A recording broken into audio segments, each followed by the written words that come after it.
Class 4-এর page number 54, activity 7D।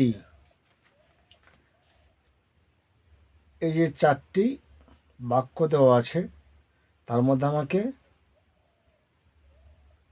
বের করতে হবে কোনটা রেগুলার ভার্ব, কোনটা ইরেগুলার ভার্ব। তাহলে আমাকে জানতে হবে স্যাং verb, help verb, worked verb, ফট ভার্ব। যে ভার্বের শেষে ডি বা ইডি থাকবে তাকে বলা হয় রেগুলার ভার্ব। হেল্পড, ওয়ার্কড, এটা হচ্ছে রেগুলার ভার্ব। যে ভার্বের শেষে ডি বা ইডি যোগ থাকবে তাকে বলা হয় রেগুলার ভার্ব।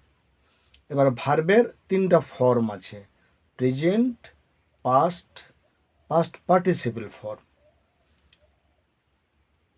প্রেজেন্ট ফর্ম সরাসরি নিজে বসতে পারবে,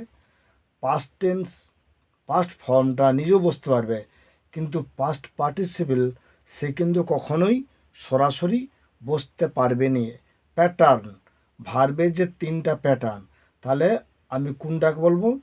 পাস্ট পার্টিসিপল এবং পাস্ট ফর্ম যদি একই থাকে তাকে বলা হচ্ছে রেগুলার ভার্ব। আর যদি আলাদা থাকে, যেমন সিং হচ্ছে প্রেজেন্ট ফর্ম, সিংয়ের পাস্ট টেন্স স্যাং, আর পাস্ট পার্টিসিপল ফর্ম সাং আলাদা হচ্ছে, ফলে এটা হচ্ছে ইরেগুলার ভার্ব। স্যাং, আর এটা কি? ফট, FOUGHT, ফট। ফাইটের পাস্ট ফর্ম ফট, সিংয়ের past form sang. Sing, sang, sung, সাংটা হচ্ছে পাস্ট পার্টিসিপল ফর্ম। তাহলে যে ভার্বগুলি পাস্ট এবং পাস্ট পার্টিসিপল ফর্ম একই থাকবে তাকে বলা হচ্ছে রেগুলার ভার্ব। সাধারণত ডি বা ইডি যোগ থাকে, তাহলে রেগুলার ভার্ব। আর যদি পাস্ট ফর্ম এবং পাস্ট পার্টিসিপল ফর্ম একই না থাকে, যেমন sing, sang, sung, sang past form, sung past participle. Fight, fought, fought, এখানে ফট কিন্তু একই ফর্ম আছে, কিন্তু ডি বা ইডি যোগ নাই, তাই তাকে বলা হচ্ছে কি? Irregular verb. আচ্ছা, অ্যাক্টিভিটি 8A চলে যাচ্ছি। NIOCUS সব অ্যারেঞ্জ, মানে উল্টো পাল্টা করে অক্ষর দেওয়া আছে, তাকে আমাকে সাজিয়ে একটা বাক্য শব্দ তৈরি করতে হবে, যে শব্দের মধ্যে অর্থগত দিক আছে। NICOS কাজিন, IACELRM মিরাকল, এটা আছে প্রেস্টিজ, আর সাপোর্টার্স। এবার আমি অ্যাক্টিভিটি 8B চলে গেলাম, পেজ নাম্বার 55। ভ্যাকেশান আমরা সবসময় খোঁজ করব যেটা পড়া হয়ে গেছে সেখান থেকে আমি ওর বাক্য আমি খোঁজ করব, তাতে আমি পেয়ে যাব। যেমন অ্যানেক্সিয়াস, I was অ্যানেক্সিয়াস,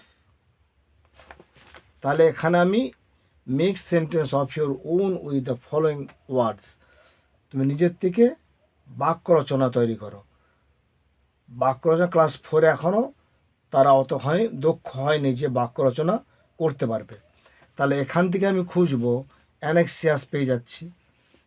R vacation, summer vacation, যার আমি যদি নিজের থেকে করি, vacation,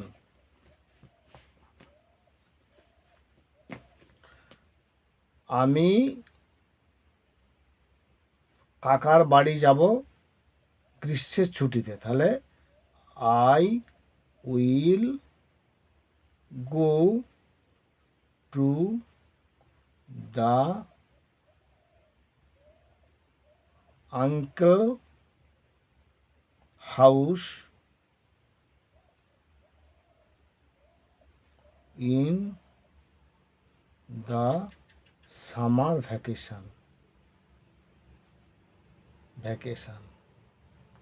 অ্যানেক্সিয়াস, I am anxious. I am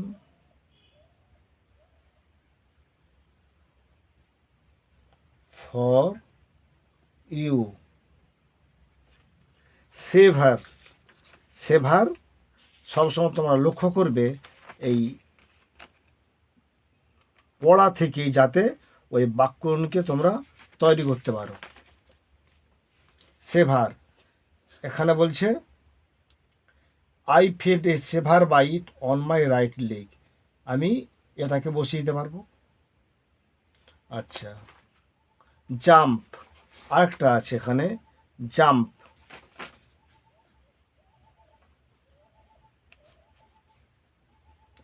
jerk,